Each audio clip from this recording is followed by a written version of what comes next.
So, hi guys. I'm Angela. So, the topic for the week is about my holy... What was this? Tanan! This is the topic for the week. So, even if someone's not take advantage of this, alam naman natin kung anong nangyayari, di ba? May nakalagay dito eh. Siyempre, habang ginagawa ko tong video tungkol dito, kasi merong hadlang eh. May epal eh. May epal eh. Yung may humahadlang, parang ayaw nilang gawin tong video na to kasi may hadlang. May para bang ayaw pa gawin to. Kasi ayaw nilang ibigay message ko sa inyo. Kasi may sinasabi sa inyo. So, sige. Manghuhula tayo. Hindi naman sa manghuhula. Pero dito galing. Dito galing. So, sabihin niyo po sa amin kung ano pang mangyayari dito sa mundo.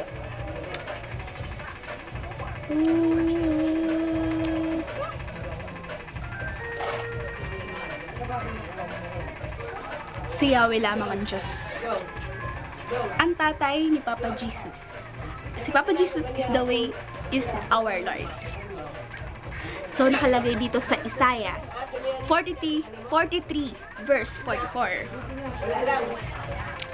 Sinabi ni Yahweh, ikaw, Jacob, na lingkod ko, ako ay pakinggan. Lahi ni Israel, ang pinili kong bayan. Ako si Yahweh, ang sa iyo ay lumalang. Tinulungan na kita mula na ikaw ay isilang. Huwag kang matakot. Ikaw na aking lingkod. Ang bayan kong minamahal. Aking ibubuhos ang saganang tubig sa uhaw na lupa. Sa tuyong lupa maraming batis ang padadaluyin. Ibubuhos ko sa iyong anak ang aking espiritu. At mga liping susunod sa iyo ay pagpapalain. Sila ay sisibol tulad ng damong sagana sa tubig. Sila'y dadaloy tulad ng halaman sa tabi ng batis. Bawat isa ay masasabing ako ay kay Yahweh. Sila ay darating upang makiisa sa Israel. Itatak nila sa kanilang mga bisig ang pangalan ni Yahweh. At sasabing sila'y kabilang sa bayan ng Diyos. Ang sabi ni Yahweh, ang hari at tagapagligtas ng Israel, ang makapangyarihan sa lahat. Ako ang simula at mga wakas. At ang wakas. Walang ibang Diyos maliban sa akin. Sino ang makakagawa ng mga ginagawa ko?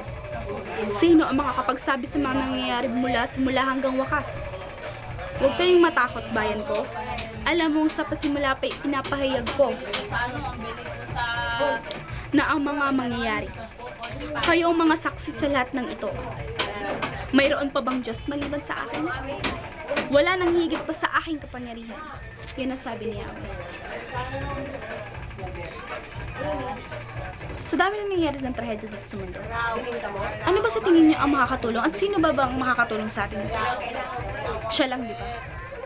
Siyempre, hindi natin magagawang maligtas kung wala si Jesus, our Lord, si Jesus Christ. Siya lang naman yung way natin para makilala yung totoong God Almighty. Pero ang Panginoon natin si Jesus, na siyang teacher natin, Panginoon. Nagsusun natin giyahin, nagsusun natin naging banal.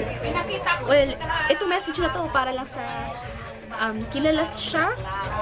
Hindi naman sa ayokong papanood mo sa iba, pero sa dami ng hadlang ngayon, sa dami ng nangyayari sa mundo, kung ayaw mong mapariwara ang buhay mo, kung ayaw mo malungkot, mag-isa, subukan mo to. Basahin mo to.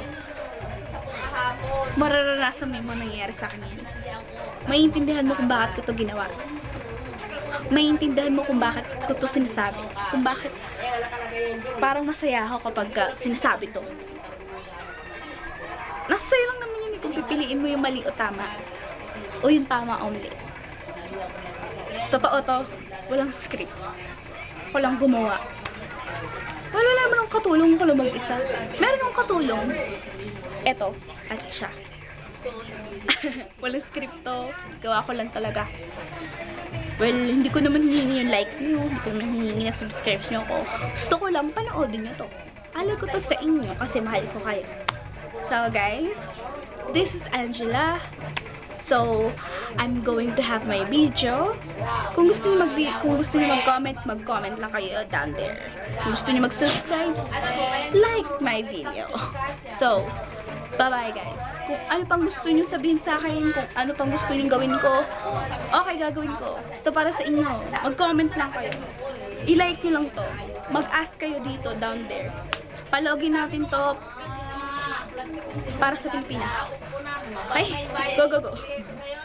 Bye-bye! See you next session of my video. Ano pang session ang gusto nyo? Sige, gagawin ko para sa inyo. Basta like nyo lang to. Basta comment lang kayo, okay? Okay? Ha? So, bye-bye guys.